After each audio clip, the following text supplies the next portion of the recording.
It's one day going to be a gym, believe it or not. We will see. There is a lot to be done. Oh, it's super big. Yeah. I mean, I would do We this. definitely, we have no idea why they put those things I up. would probably do like The Gym Builder Master. Oh, that's easy. You could put the reformer on this side. Yes, doing manual labor is always a little nerve-wracking. First day of construction. Look at this. It looks amazing. This is gonna be a gym. Insulation is going in.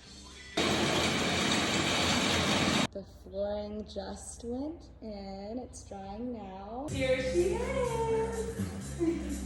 We all know this is my favorite thing to video. Wes is building something very dear to me, so I'm very, very nervous about this situation. Let's building the springboard. Almost down toward Pilates.